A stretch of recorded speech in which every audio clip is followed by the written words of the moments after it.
All right, we're going to go over the how-to for a snatch. This is Coach Tasha.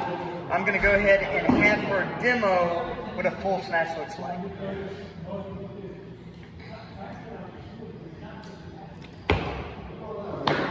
Nice. All right. Okay, so the snatch is an explosive core to extremity functional movement that is used to develop strength and speed or power. So let's talk about organizing. So let's go ahead and get down in the start position here. We're going to start with the toes of the bar directly over the first knuckle of the toe. And again, a lot of this setup is going to be athlete dependent on their experience level, their mobility, so forth and so on. But classically speaking, that bar is going to be right over the first knuckle of the toe. The next thing that we're looking at is a hook grip. All right, and I don't know if you can see the hook grip, but yeah, let's see if we can get a camera angle on that. There you go. That's a must, guys. All right, next, if you notice, hook grip is nice and wide. All right, and let's go ahead and stand up out of that position. So you want to take a grip that's wide enough so that the bar sits around the crease of the hip. Okay, so let's go back to the start position. All right, so she's got that wide grip that she's comfortable with.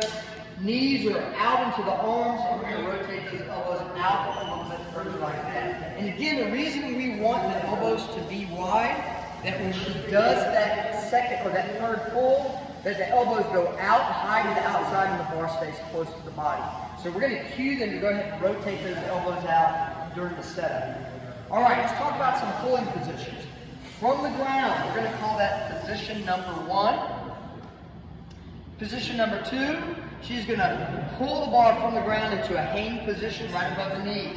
We're going to call this number 2. Number 3 is going to be a high hang position. And you're going to notice now her torso is very vertical. Shoulders are squeezed in the back, abs are braced, midline is braced. Number 4 is going to be the neutral position. All right, so let's go ahead and rest for a second, Tasha. All right, so we're going to go through a couple of iterations of moving in and out of these positions. Ready? All right, let's start with number 1, the ground. We're going to do a little bit of Simon Says here. All right, number 2, number 3, number 2, number 1, number 2, number 3, and number 4. Very good. And back down and rest. Perfect. Okay, so those are your four pulling positions. I'm going to have her come up to the empty bar, and now she's going to demonstrate a strict muscle snatch. And these are tough. All right. And one more time. And relax. So we're breaking this down so that this is our attempt to try to slow this movement down. It's impossible to do a snatch or a clean and jerk slow, but what we're doing is just kind of creating some steps so you can see it in slow motion. All right, so let's go back. Let's do one more strict muscle snatch, and then let's follow that up with an overhead squat. All right, and overhead squat. Very good. Back up. One more time.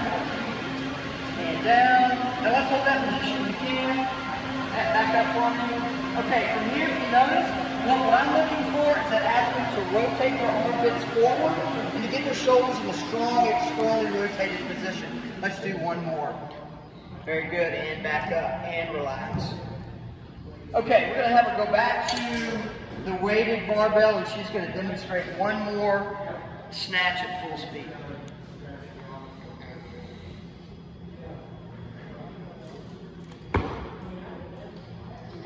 Good, let's do one more.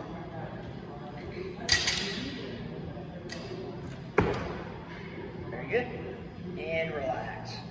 Okay, so let's talk about some common mistakes. This is a very technical movement. It takes years and years to perfect, so we're not even going to become close to pointing out all the different points of performance and all the common errors. But the one that I'm going to focus on are some of the dynamic components, and this goes for the clean as well. And so what I mean by dynamic components are the aspects of the movements that generate momentum and speed on the bar. It's sort of all the in-between stuff that happens in the movements that she just demonstrated. And those components are generally speed through the middle, keeping the bar close to the body during the third pull, creating a strong turnover in the overhead position, and then finally, most importantly, understanding what the role of the feet play in this particular movement.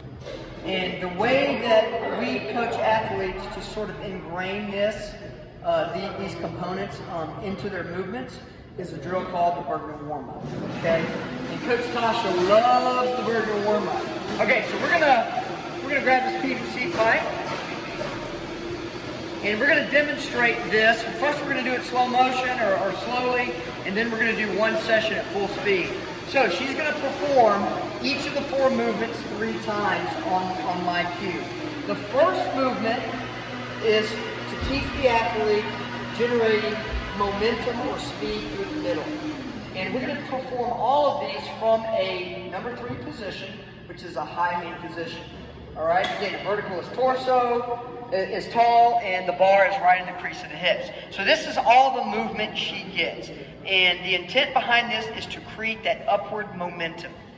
I'm going to give her a cue, and she's going to respond with speed through the middle. And this is her favorite part, by the way. Okay, here we go. Ready, go! Speed through the middle. That's all right. Ready, go! Speed through the middle. Ready, go! Speed through the middle. Ready, go! Speed through the Very middle. good. Okay, the next. Now we're going to sort of add on to this. Now we're going to work on keeping the bar close. And this is where rotating the elbows help maintain that close bar body position. We're going to do it from the number 3 or the high hang position again, based on my cue. So keep the bar close. Ready, go. Keep the bar close. Ready, go. Keep the bar close. Ready, go. Keep the bar close. All right, next we're going to work on that strong turnover in the overhand position. That's where that muscle snatch comes from. And this is where the athlete learns how to be aggressive and drive the bar overhead or push the bar overhead. Same drill. Ready, go.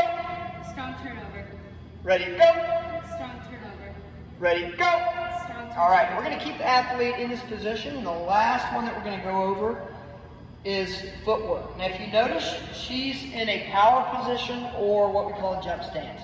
The heels are directly under the hip bone. And when she performs this drill, she's going to go from this jumping position or this power stance into her squat stance. Let's go ahead and show them what that squat stance looks like. There you go. Okay? So it's a very small movement. It's a very fast and aggressive movement. And we're going to drill this the same way. I'm going to give her a cue. She's going to go down 2 to 4 inches, and then she's going to go down about 6, and then she's going to go into a full depth squat. Ready? Ready, go. Ready, go. Ready, go.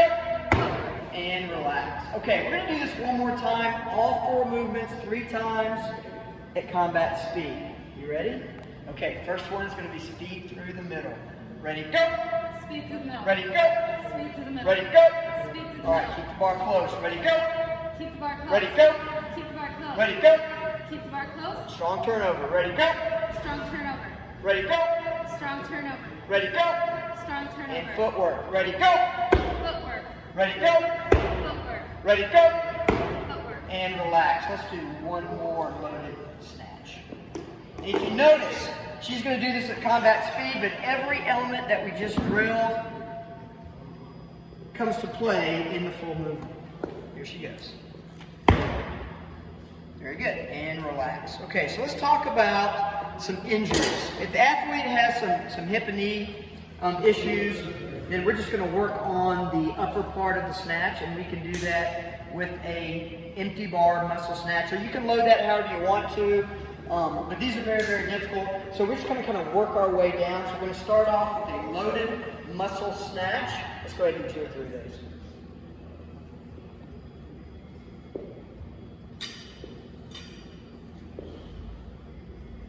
Very good. Okay, now we're going to take that to the number 3 position. Again, that high hang position. Again, I want to make sure that athlete is really, really tall. Shoulders are pulled together. Abs are tight. This is all the movement she gets. Let's do 3 from a high hang. Yes. Nope.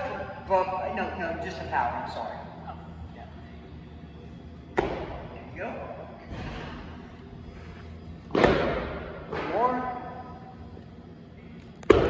All right. And we're going to demonstrate 3 from a hang position. And again, what we're doing is just limiting the range of motion in case they have a knee or hip injury. Let's just do one more. And let's bring that behind the neck. And now we're going to work on a dynamic, sort of a push stroke movement, but in a wide grip. And this is great for also learning that strong turnover at the top. Yeah.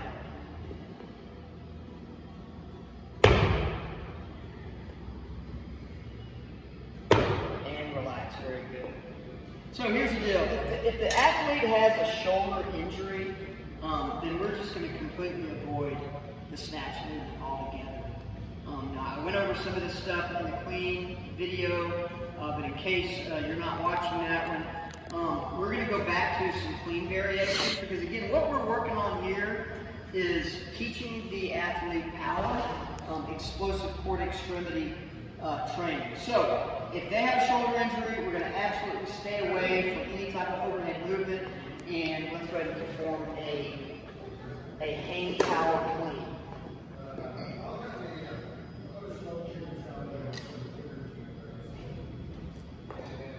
Let's do one more.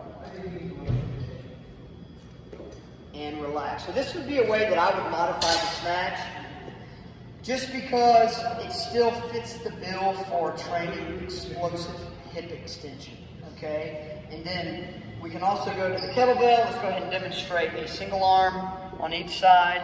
Again, we're working on cord extremity power transfer. And let's do a goblet clean. One more. And relax. And so I would use these movements to modify the snatch, especially if their shoulder is injured, because we're still getting that athlete to train that powerful hip extension. And that's all I got. Cool.